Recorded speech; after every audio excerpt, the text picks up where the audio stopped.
교회는 병원이다 라는 제목으로 하나님 말씀 전하겠습니다. 여러분, 올해 첫 주일이에요. 그쵸? 예.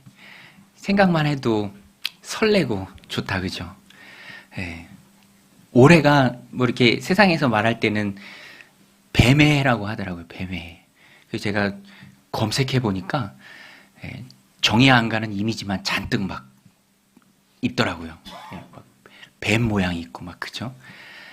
근데 어떤 목사님이, 아는 목사님이 그래도 또 인사 문구를 잘 만들었더라고요. 뱀처럼 지혜로운 한 해가 됩시다. 이렇게 문자를 보내왔습니다. 우리 그렇게 한번 인사해 볼게요. 뱀처럼 지혜로운 한 해가 됩시다. 예수님 말씀이에요. 예수님께서 양처럼, 비둘기처럼 온유하고 또 양 같은데 세상이 참 교활해서 양인데 이리 때 가운데 보내는 것 같다. 비둘기처럼 순수하되 뱀처럼 지혜로워라. 하나님 예수님께서 말씀해 주셨죠. 오늘 말씀에 보면은 그 비슷한 내용들이 나옵니다. 새 사람이라는 주제를 가지고 우리가 에베소서를 살펴보고 있는데요. 새 사람, 여러분 새 것 사면은 되게 좋잖아요. 내 것이기 때문에 그래요. 내 것이니까 내가 누릴 수 있으니까 또 기능도 좋고 디자인도 내 마음에 드니까 뭐 소유주로서 그 소유물을 보면서 기쁨을 누리는 거죠. 그런데 여러분, 우리도 주인이 계십니다. 우리가 주님이라고 예수님을 불러요. 예수님이 내 삶의 주님이다라고 고백하는 순간 우리는 당연히 예수님의 소유물이 되는 거예요. 우리는 주인이 있는 사람들이고 주인이 바뀐 사람들이죠. 내가 내 삶의 주인이었다가 세상이 내 삶의 주인이었다가 심지어는 성경이 말하는 것처럼 어둠의 영이 너의 주인이었다가 주인이 바뀐 자들입니다. 주인이 바뀐 주님의 소유물로서 오늘 우리도 우리의 삶을 통해 주님께 기쁨을 드려야 돼요. 기쁨. 2025년 시작하면서 우리 안에 그런 다짐이 있어야 합니다. 내 삶을 통해서 기쁨을 받아옵소서. 스바냐서에도 나와요. 하나님이 너로 인해서 즐거워하신다. 너로 인해서 하나님이 기쁨을 이기지 못하신다. 흐뭇해 하신다. 잠잠히 사랑하신다. 하나님 자녀가 하나님께 기쁨이 되는 삶만큼 우리에게도 영광스러운 것이 없죠. 우리의 삶이 하나님께 기쁨이 된다. 에베소서에서도 이 주제를 말하는데요. 우리의 삶이 하나님께 기쁨이 되기 위해서 에베소서 바울이 권면합니다. 에베소 교회에 옛사람을 버리고 새 사람을 입으라. 옛사람을 버리고 새 사람을 입으라. 우리 지난주부터 이렇게 말씀을 살펴보면 옛사람의 모습들을 던져버리고 새 사람을 입을 때 우리의 주인이신 주님께서 우리의 삶을 기뻐하신다. 그러면 새 사람이 뭐냐? 무엇이 새 사람인가? 새 사람은요, 오늘 본문에도 쭉 나오는데 열거도 하지만 핵심을 좀 말씀드리면 언어가 바뀐 사람. 오늘 말씀 한번 같이 읽겠습니다. 25절 같이 읽겠습니다. 시작. 그런즉 거짓을 버리고 각각 그 이웃과 더불어 참된 것을 말하라. 이는 우리가 서로 지체가 됨이라. 사람이 변할 때, 새 사람을 입을 때 가장 먼저 변하는 행동 중에 하나가 바로 말입니다. 말. 언어의 변화죠. 사람의 변화는 곧 언어의 변화입니다. 말의 변하는 거예요. 에베소 교회 안에 거짓을 말하는 사람들이 있었습니다. 바울이 권면해요. 그거 옛 모습이다. 옛 사람의 모습이다. 벗으라. 끊으라. 단절하라. 그리고 진리를 말하라. 진실을 말하라. 거짓말 하지 말고. 영어 성경에 보면 speak the truth라고 되어 있습니다. 말하라. 진리를 말하라. 복음의 진리를 말하라. 여러분, 거짓에 참여하지 말아야 되는 가장 큰 이유는 그게 마귀의 일이기 때문에 그래요. 성경은 마귀를 가리켜 거짓의 아비라고 말합니다. 거짓의 아비라는 말은 거짓말하는 자로서 거짓의 창조자죠. 에덴 동산부터 거짓을 도구로 사람을 타락시켰습니다. 악한 마귀는 교묘해요. 아주 교활합니다. 악한 마귀가 다스리고 있는 세상도, 가짜 주인 노릇하는 세상도 이렇게 보면은요, 교활함이 가득해요. 그래서 아까 우리 인사했듯이 지혜롭자. 순수하기만 해서는 안 됩니다. 하나님 주시는 지혜로 악한 마귀의 교활한 술수를 간파할 수 있어야 돼요. 악한 마귀 머리 꼭대기에 있어야 합니다. 정말 세상을 보면 교활해요. 교묘하게 바꾸는 것들이 참 많아요. 그리고 사람들을 영향받게 합니다. 말씀 준비하면 생각났는데 전에 그 영향력 있는 목사님이 설교 중에 그 말씀을 하셨어요. 저는 다 동의하기는 어려울 수도 있다고 생각해요. 그 타이타닉이라는 영화를 보면은 내용상 이렇게 뭐 재밌고 막 순수한 사랑이고 그런데 그도 보면은 교활하다라는 거예요. 교활하다. 이게 막 팩트만 놓고 보면은 약혼한 사람인데 묘사하기를 굉장히 악하게 묘사하고 부적절한 관계는 또 아름답게 묘사하기도 하고. 여러분 세상이 그래요. 세상이. 악한 마귀가 거짓으로 우리를 끌고 갈 때가 있습니다. 그래서 그 교묘한 세상에서 바울은 거짓을 버리고 각각 그 이웃과 더불어 참된 것을 말하라 라고 말합니다. 또 행동이 구체적으로 열거가 되는데요. 세 사람의 행동, 세 사람이 버려야 할 옛사람의 모습들, 우리 26절, 27절 같이 한번 읽겠습니다. 시작. 분을 내어도 죄를 짓지 말며 해가 지도록 분을 품지 말고 마귀에게 틈을 주지 말라. 여러분 그리스도인들이 분노할 수 있습니까? 그리스도인들이 화낼 수 있나요? 오늘 본문에 보면 충분히 그럴 수 있어요. 바울이 말합니다. 우리도 분노하는 것은 똑같아요. 여러분 불의한 세상에 대해서 옳지 않은 모습에 대해서 성도는 분노해야 해요. 예수님도 만민이 기도하는 성전이 강도의 소굴이 되었을 때 막 흥정이 일어나고 속이는 일들이 일어나고 말 그대로 강도의 소굴이 되었을 때 채찍 만드셨어요. 그리고 그것을 막 휘두르셨습니다. 다 들러 엎으셨어요. 거룩한 분노죠. 오늘 우리도 물론 예수님과 똑같은 분노는 아닐지라도 세상의 부조리, 옳지 않은 모습들, 악한 모습들 보면서 분노할 수 있습니다. 심지어는 관계 속에서 뭐 다투고 싸울 수도 있어요. 근데 바울은 말합니다. 분노해도 분을 내어도 죄를 짓지 말고 해가 지기 전에는 그것을 풀어라. 계속 품고 있으면 해가 질 때까지 계속 품고 있으면 몇 날 며칠이 될 때까지 뭐 몇 년이 될 때까지 계속 품고 있으면 결국에는 거기에 통제를 받아요. 거기에 매여 있게 됩니다. 자유하지 못하죠. 바울이 그것을 말해요.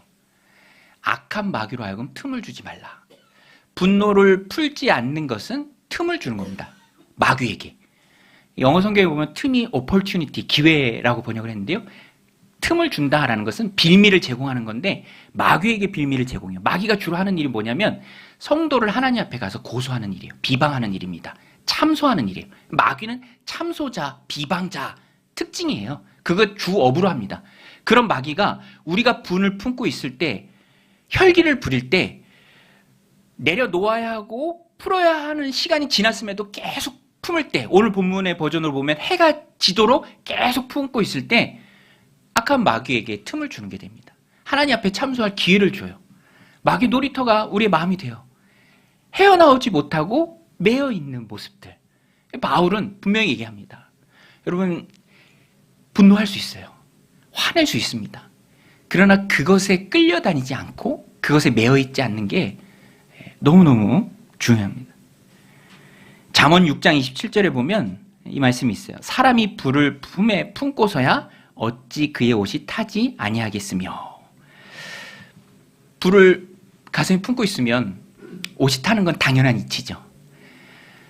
숯을 발로 밟으면 발바닥이 되는 것은 똑같습니다.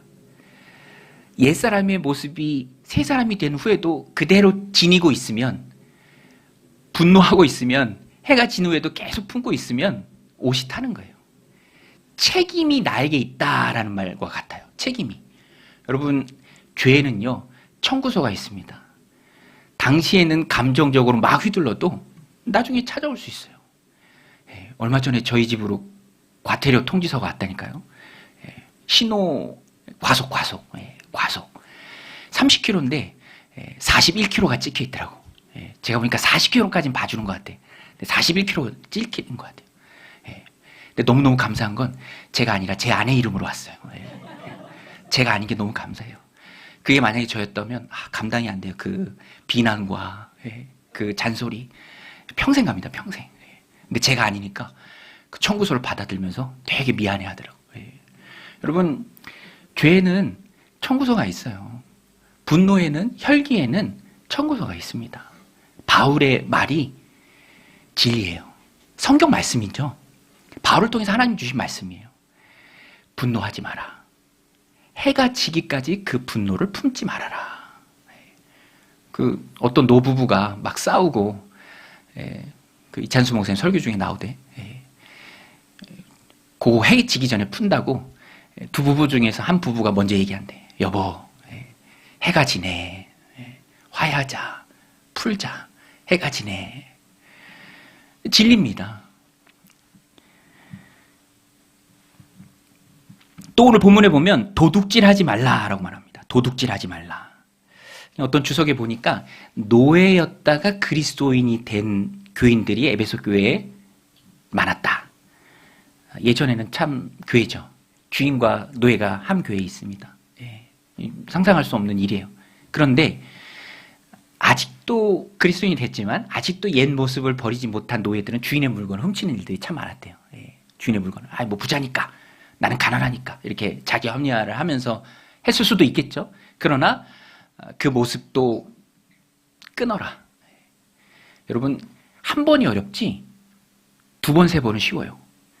습관이 되면, 버릇이 되면 무뎌집니다. 공동체 안에서도 옛사람의 모습의 악한 모습 봐라, 끊어라, 멀리해라. 바울이 말합니다. 근데 이렇게 바울이 이렇게 해라 라는 것을 보면은요, 우리가 배우는 원리가 하나 있습니다. 새 사람을 입는 방법이에요. 오늘 말씀이 새 사람의 실천편인데, 우리가 새 사람의 모습으로 주님을 기쁘시게 해야 되는데, 바울의 말에 그 정답이 있어요. 새 사람을 입는데, 자, 보세요. 바울이 이거 하지 마라 라고 한 다음에 즉시로 뭘 얘기하냐면, 이렇게 해라 라고 얘기해요. 하지 말라에서 그치는 것이 아니라 한 걸음 더 나아가서 이렇게 하라. 사람의 마음이 왜곡돼 있어서 하지 말라고 하면은요, 더 하고 싶은 묘한 아주 이상한 심리가 있는 것을 바울은 알아요.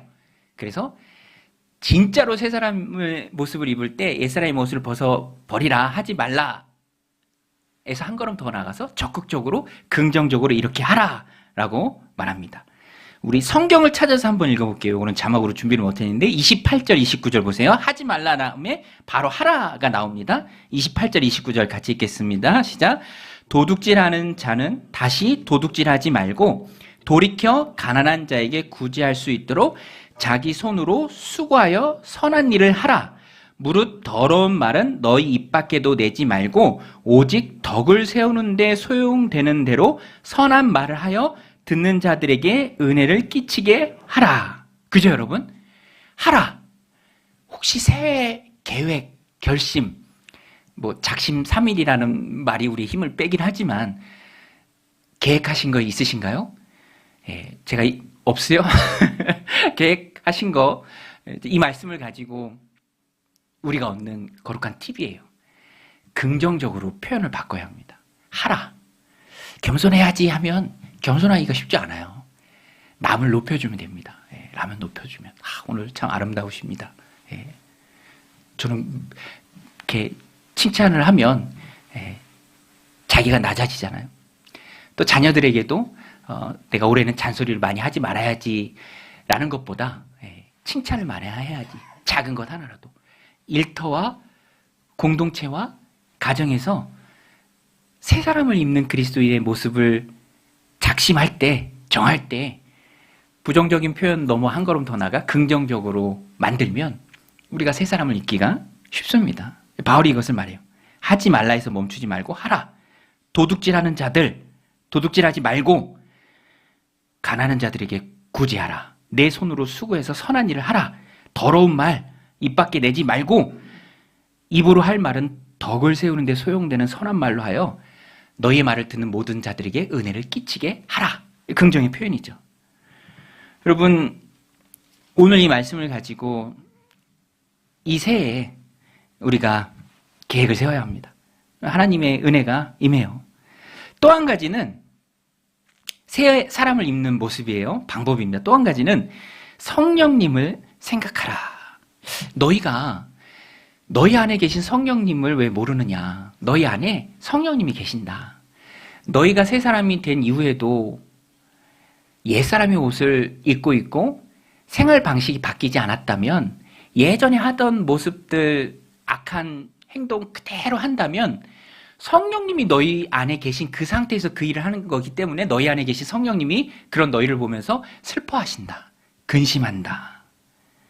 우리 30절 말씀인데요. 같이 읽겠습니다. 하나님의 성령을 근심하게 하지 말라. 너희가 그 안에서 너희가 구원의 날까지 인치심을 받았느니라. 여러분, 우리 안에 성령님이 계신 줄로 믿습니다. 예수 그리스도를 영접한 자들 안에는 성령님이 계세요. 그리스도 밖에 특별히 무속인들, 무당들, 귀신 섬기는 자들이죠. 진짜 무당은 그 안에 귀신이 있습니다. 뭐 신비한 힘을 주나 봐. 막 과거도 마치고 그러잖아요. 근데 괴롭히고 또 해코지 당하지 않기 위해 뭐 전전긍긍합니다. 귀신 섬기는 삶은. 그런데 여러분, 우리는 그것과는 전혀 다르죠.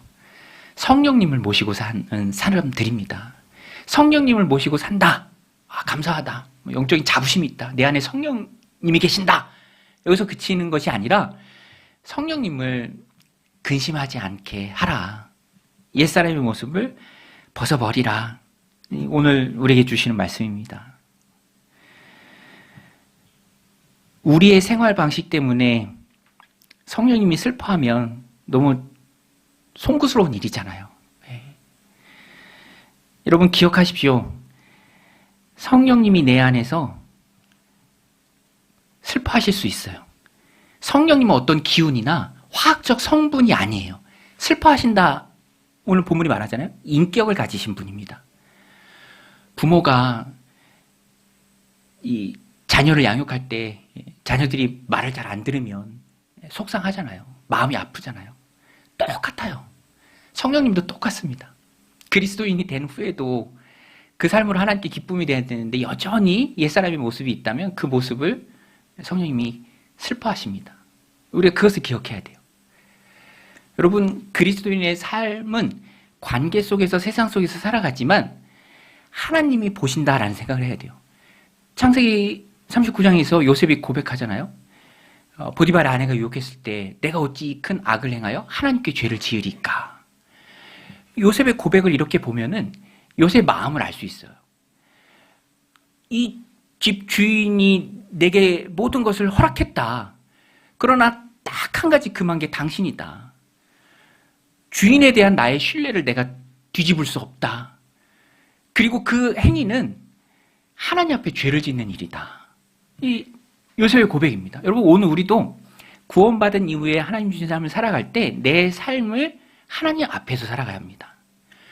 여러분, 그리스도인의 삶은 하나님 앞에서의 삶이에요. 관계 속에서 사람을 대하지만 사람을 대하는 그 동시에 하나님을 대하는 삶입니다. 사람에 대한 모습보다도 하나님 앞에서의 모습이 훨씬 더 중요해요. 제가 이 말씀 준비하면서 대학교 1학년 때 교양 과목 시험을 보는데 한방학이었어요. 한방학. 점수를 잘 준다 그래서 들었는데 교수님이 바뀌었네. 예. 시험 문제가 너무 어려워. 무슨 동의보감이 나오고, 저 한자 잘 모르거든요. 한자 써야 되고. 근데 우리 신학부 친구들이 우르르 들었어요. 그 뒤에 앉아서 시험 전에 농담반, 진담반으로 이런 얘기를 하고 있었어요. 어떤 한 친구가, 야, 우리 커닝 페이퍼라도 만들어야 되는 거 아니냐. 예. 신학부지만 아직 20살이니까 이렇게 그런 얘기들 막 하고 그랬어요. 예. 뭐 합력해서 선을 이루자는 둥 막 그러면서. 예. 우리가 합력해야 선을 이뤄야 된다. 막 그런 농담으로. 근데 되게 좋은 농담이 아니잖아요. 근데 한 친구가 듣더니 지금 강북에서 감리교회 목회하는 친구예요. 신학생들의 신학생 같은 친구야. 그 친구가 잠잠히 이렇게 얘기해요. 야, 우리 그러면 안 된다. 우리가 그러면 그리스도를 다시 십자가에 못 박는 거야. 그리스도를 다시 십자가에 못 박는데 그 일을 어떻게 할 수 있겠어요? 그렇죠? 그리스도를 다시 십자가에 못 박는 겁니다. 참 표현이 무겁게 다가오죠. 우리는 하나님 앞에서 사는 사람들이에요. 요셉이 그랬고 많은 믿음의 선배들이 그랬습니다. 관계 속에 살지만 사람을 대하는 사람이 아닙니다. 관계 속에서 세상 속에서 살아가지만 하나님 앞에서 사는 사람들이에요. 그래서 그것은 죄다, 옳지 않다. 요셉은 그 고백을 할 수 있었던 거예요. 여러분, 하고 싶은 대로 다 할 수 있습니다. 모든 것이 가해요. 그러나 그 일이 성령님을 슬프게 하는 일이라면, 근심케 하는 일이라면, 여러분 여기 뭐 다 부모니까 자녀가 엇나갈 때 그런 마음이 있어요. 아픈 마음. 성령님이 똑같이 느끼십니다. 우리의 삶을 통해서 주님께 기쁨을 드리는 것이 곧 우리의 기쁨이고 우리의 바른 모습입니다. 성령님을 생각하라. 성령님을 생각한다면 버려야 할 게 있습니다. 뭘 버려야 할까? 오늘 성경은 31절에서 말합니다. 우리 자막을 보고 같이 한번 읽겠습니다. 시작. 너희는 모든 악독과 노함과 분냄과 떠드는 것과 비방하는 것을 모든 악의와 함께 버리고. 저는 이 말씀이 참 마음에 와닿았어요. 버려라. 같이 갈 수 없는 거다. 공항 검색대에 들어갈 수 있는 물건이 있고 들어가지 못할 물건이 있잖아요. 들어가지 못하는 물건이 뭔지를 잘 알아야 돼요.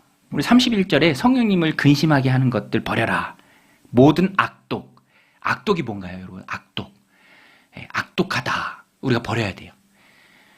다른 성경에는 독설이라고 번역한 성경도 있는데 악독이라는 것은 기본적인 의미가 화해의 손을 거부하는 거예요. 계속 마음을 악하게 먹는 거지. 그것을 받아들이지 않는 거예요. 노함. 이기적인 이유로 성급하게 화를 내는 거예요. 그러니까 화를 내긴 하는데 그 이유가 이기적인 이유예요. 막 노하는 거죠. 분노하는, 격노하는 거예요. 계속적이고 억대되지 않은 행동, 디모스라고 하는데 유대인들이 예수님 공생애 때 예수님 붙잡고 화가 나서 낭떠러지로 떨어뜨리려고 할 때 이 단어가 쓰였어요. 그들은 그냥 화나는 거예요. 예수님 자체가 화가 나는 거예요. 노함, 분냄, 분노함의 분출입니다. 이것을 나타내는 거예요. 자기 화났다. 나 화났다. 자기 혼자 격노하는 거죠. 남들 다 괜찮은데 자기 혼자 분내는 거예요. 그 다음에 떠드는 것. 이거는 원망과 똑같습니다. 자기의 불평을 알리려고 작정한 마음으로 큰 소리로 자기 주장을 막 말 그대로 떠드는 것입니다. 자기의 불평을 알리려고. 그 다음에 회방하는 것. 이거는 험담을 말해요. 흔히 말하는 뒷담화. 악한 의도의 소문의 유포, 막 확대하고 재생산하고 막 뒷담화하는 거죠. 제가 어렸을 때도 이렇게 엄마 따라서 다니면 학교도 안 들어갔을 때 이렇게 아주머니들이 막 모여서 재밌게 얘기하셔. 근데 여러 번 경험하고 봤는데 되게 신기해요. 어렸을 때도 신기해. 막 이렇게 얘기하시다가 갑자기 한 옥타브 낮아져. 말하는 분이. 그리고 수터수터 얘기하는 거야. 되게 신기해요. 너무 자연스러워. 막 얘기하다가 근데 있잖아 하면서 소다소다 얘기해요. 어렸을 때도 예뻐 보이진 않더라고요. 근데 성령님이 근심합니다. 이런 모습들을 버릴 수 있어야 돼요. 악의, 상대방이 선을 베풀었음에도 불구하고 내가 도리어 악을 행하는 것. 그리고 그 다음에 나오는 모든 악의는 이 5가지를 다 포함합니다. 여러분 목록을 들으면서 함께 살펴보면서 무슨 생각하셨습니까? 자기가 생각나야 돼요. 자기가. 다른 사람이 아니라 내가 생각나야 돼요. 하나님 올 한 해 시작하는 첫 주일을 우리에게 주셨습니다. 성령님을 근심하게 하는, 그래서 버려야 하는 것들 나에게 있다면 그것들을 과감히 버리시기 바랍니다. 내 삶으로 하나님을 기쁘게 하시길 바랍니다. 그 삶을 하나님이 기쁘게 받아주세요. 또 한 가지, 이렇게만 얘기하고 바울이 끝나지 않아요. 또 한 가지 뭘 얘기하냐면 새 사람을 입기 위해서 만들어야 할 분위기가 있어요.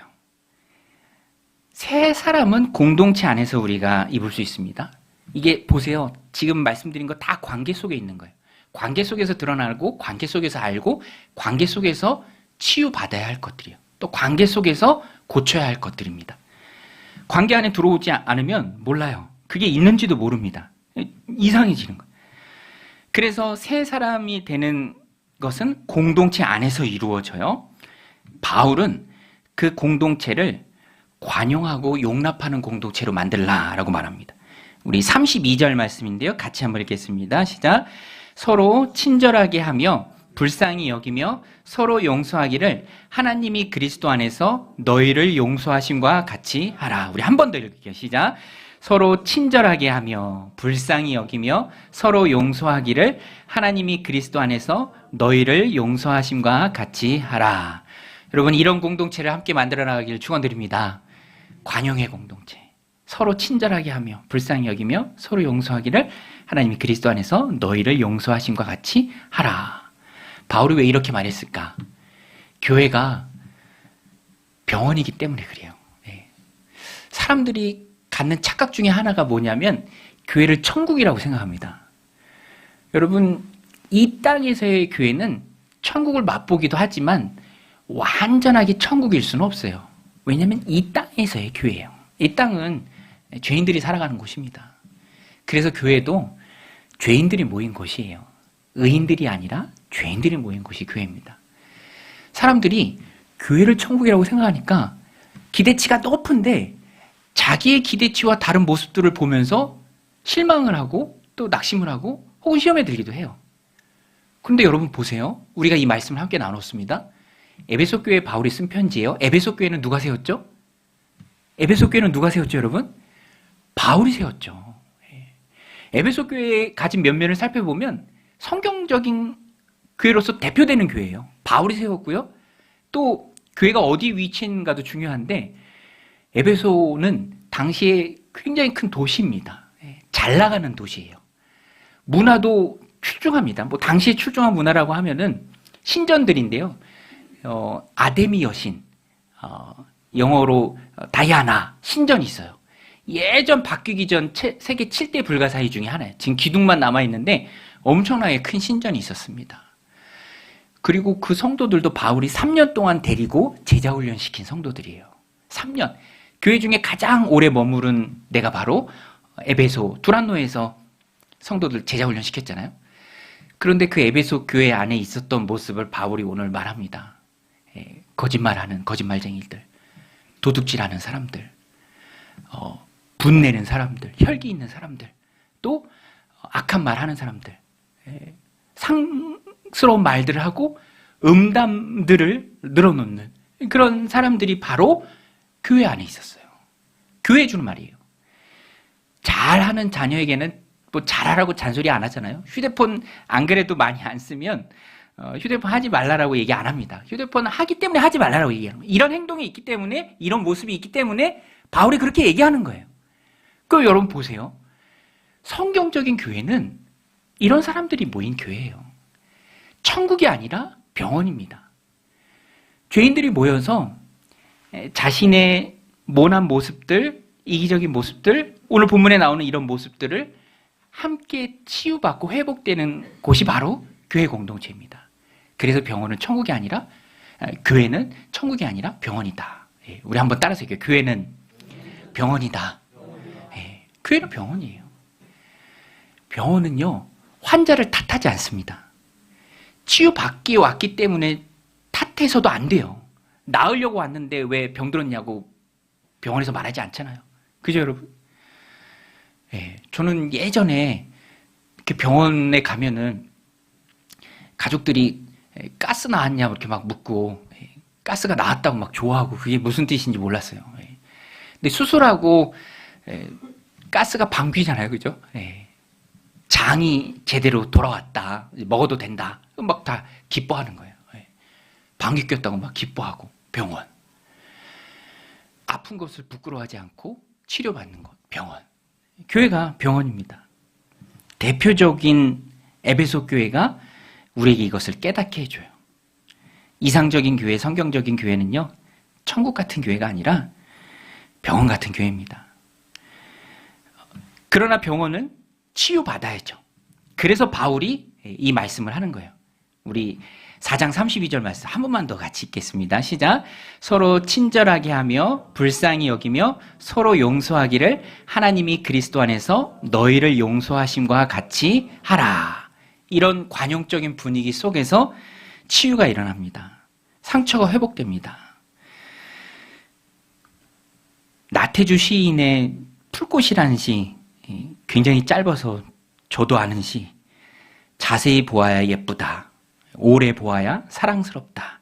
너도 그렇다. 교회 공동체에서 가져야 할 우리의 마음입니다. 설렁설렁 보는 것이 아니라 자세히 보아야 예쁩니다. 그래야 이해할 수 있어요.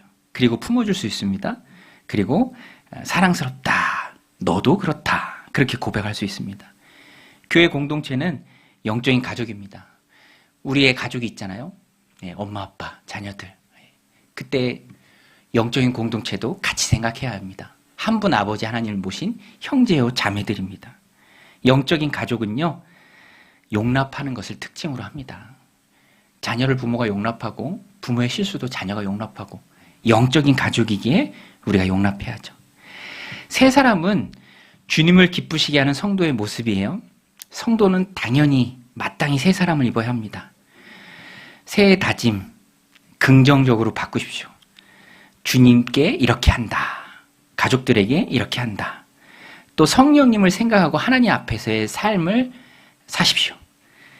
내가 성령님을 슬프게 할 수도 있고 기쁘게 할 수도 있는데 나는 성령님을 기쁘게 하길 원한다. 그 마음을 가지고 사시고요. 또 오늘 마지막 세 번째로 용납하는 공동체의 분위기.